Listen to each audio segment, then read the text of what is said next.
दोस्तों, इस वक्त अयोध्या में बड़ी तीव्रता से कार्य चल रहा है और इसी बीच अयोध्या नगरी में गिद्धों का झुंड आ जाता है, तो वही अभी मकर संक्रांति से पहले अचानक अयोध्या पहुंचा सैकड़ों नागों का झुंड। इस नज़ारे को देखकर दुनिया पूरी तरह से चौंक गई। आखिर अयोध्या में यह चमत्कार है या फिर कोई और बात है?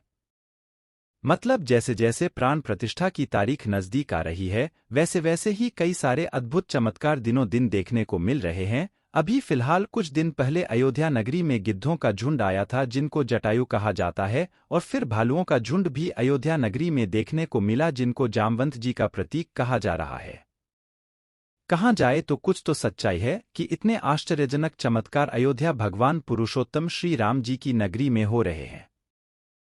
चलिए हम आज के आर्टिकल में अचानक अयोध्या पहुंचे सैकड़ों नागों की झुंड के बारे में विशेष जानकारी को जानते हैं कि आखिर इतने सारे नाग वह भी झुंड में अयोध्या क्यों पहुंचे, वह भी भिन्न भिन्न प्रजाति के। आज हम इस आर्टिकल के द्वारा वास्तविक घटना को जानेंगे। आखिर राम जी के साथ नागों का क्या संबंध रहा है, नीचे विस्तार से इसके बारे में चर्चा करते हैं। 22 जनवरी को राम मंदिर के गर्भगृह में रामलला की मूर्ति की प्राण प्रतिष्ठा की जाएगी। इस दिन अयोध्या में भव्य कार्यक्रम का आयोजन होगा। इस कार्यक्रम में पीएम मोदी मुख्य अतिथि के रूप में शामिल होने वाले हैं। वहीं देशभर के तमाम दिग्गज नेता, राजनीतिक, फिल्मी और उद्योग, खेल जगत से जुड़े हुए चेहरों जैसे अमिताभ बच्चन, सचिन तेंदुलकर जैसे लोगों को भी प्राण प्रतिष्ठा कार्यक्रम के लिए निमंत्रण भेजा गया है। आम लोग कब कर सकेंगे दर्शन? 22 तारीख को देशभर के तमाम हाई प्रोफाइल लोग अयोध्या में मौजूद रहेंगे। इस कारण राम मंदिर में आम भक्तों को एंट्री नहीं मिल सकेगी। सुरक्षा की दृष्टि से अयोध्या को पूरे किले की तरह बना दिया गया है। शहर में सभी एडवांस बुकिंग कैंसल कर दी गई है। हालांकि 23 जनवरी से सभी आम भक्त राम मंदिर में प्रभु रामलला का दर्शन कर सकेंगे। गर्भगृह में मूर्ति स्थापित गुरुवार शाम पूरे विधि विधान से श्री रामलला के विग्रह को नवनिर्मित भव्य मंदिर के गर्भगृह में विराजमान कर दिया गया। श्री रामलला को विराजमान करने से पहले विभिन्न संस्कार और पूजन किए गए। प्राण प्रतिष्ठा के लिए विशेष रूप से काशी से आए पुरोहितों ने कार्यक्रम को सफलता से संपन्न कराया। अभी उनके श्रीमुख को छोड़कर बाकी जगह से कवर हटा दिया गया है। जानकारी के मुताबिक रामलला की प्रतिमा पत्थर की है और वजन अनुमानित 150 से 200 किलो के बीच है। ये मूर्ति श्री राम के 5 वर्ष के बालक का स्वरूप है। अयोध्या में नवनिर्मित राम मंदिर में 22 जनवरी 2024 को भगवान रामलला का प्राण प्रतिष्ठा होने जा रहा है। इस अवसर पर प्रधानमंत्री नरेंद्र मोदी की उपस्थिति में देश के प्रसिद्ध साधुसंत वैदिक रीति रिवाजों से यह शुभ कार्य संपन्न कराएंगे। समारोह में उपस्थित रहने के लिए देश के कई गणमान्य लोगों को भी निमंत्रण दिया गया है। हालांकि प्राण प्रतिष्ठा की तिथि को लेकर सोशल मीडिया सहित तमाम जगह सवाल उठाए जा रहा है।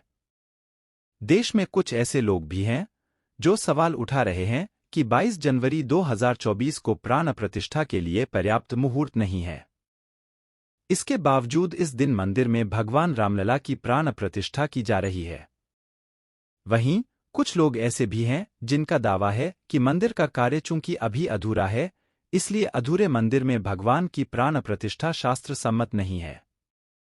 इस सवाल को उठाने वालों में कुछ साधुसंत भी हैं। दरअसल 22 जनवरी 2024 को पौष शुक्ल 12 सोमवार को मेष लग्न में वृश्चिक नवांश के अभिजित मुहूर्त में भगवान की प्राण प्रतिष्ठा होने वाली है। इस तिथि का निर्धारण वाराणसी के रहने वाले गणेश्वर शास्त्री द्राविड जी ने किया है। महाराष्ट्र के पुणे जिले के रहने वाले बबन लक्ष्मणराव मस्के ने इन्हीं सवालों को गणेश्वर शास्त्री के समक्ष उठाया है। इसका उन्होंने उत्तर भी दिया है। मंदिर के शिखर का कार्य पूर्ण हुए बिना अधूरे मंदिर में भगवान राम की प्रतिष्ठा कितना शास्त्र सम्मत है, इसको लेकर गणेश्वर शास्त्री द्राविड जी ने उत्तर दिया है। गणेश्वर शास्त्री का कहना है कि देव मंदिर की प्रतिष्ठा 2 प्रकार से होती है। पहला, संपूर्ण मंदिर बन जाने पर, तथा दूसरा, मंदिर में कुछ काम शेष रहने पर भी प्राण प्रतिष्ठा होती है।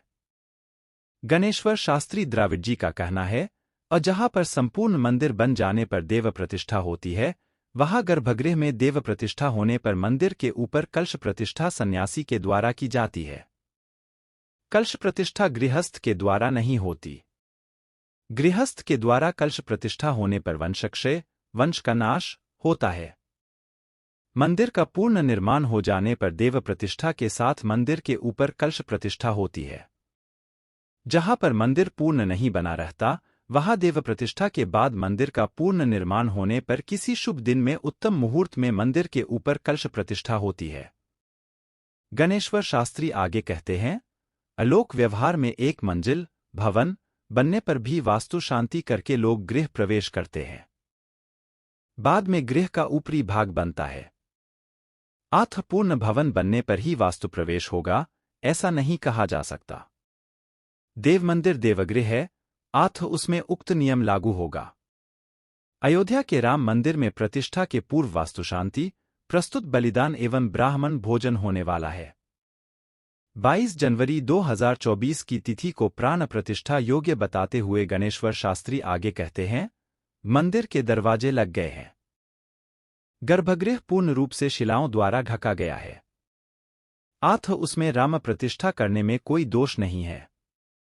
मंदिर का काम पूर्ण होने पर कर्मकांड प्रदीप में उद्धृत प्रतिष्ठासार दीपिकोक्त कलशारोपण विधि के अनुसार कलशारोपण होगा। अब इसी में दूसरा सवाल ये खड़ा किया जा रहा है कि 1922 जनवरी 2024 को छोड़ अन्य मुहूर्त क्यों नहीं लिया गया। इस सवाल का उत्तर भी गणेश्वर शास्त्री द्राविड़ जी ने शास्त्रों को उद्धृत करते हुए दिया है। उनका कहना है कि 22 जनवरी 2024 पौष शुक्ल द्वादशी सोमवार मृगशीर्ष नक्षत्र के दिन सर्वोत्तम मुहूर्त है। इस कारण से उसे लिया गया है। उनका कहना है कि 22 जनवरी 2024 के पूर्व विजयादशमी के दिन गुणवत्तर लग्न नहीं मिलता। गुरु वक्री होने से दुर्बल है। गणेश्वर शास्त्री ने कहा, बलि प्रतिपदा को मंगलवार है। यह वार गृह प्रदेश में निषिद्ध है। अनुराधा नक्षत्र में घटचक्र की शुद्धि नहीं है। अग्निबाण भी है। अग्निबाण में मंदिर में मूर्ति प्रतिष्ठा होने पर आग लगकर हानि होती है। 25 जनवरी 2024 पौष शुक्ल पूर्णिमा को मृत्युबाण है। मृत्युबाण में प्रतिष्ठा होने पर लोगों की मृत्यु हो सकती है। माघ फाल्गुन में कहीं बाण शुद्धि नहीं मिलती तो कहीं पक्ष शुद्धि नहीं मिलती तथा कहीं तिथि आदि की शुद्धि नहीं मिलती। भाष शुक्ल आदि में गुरु कर्काश का नहीं है।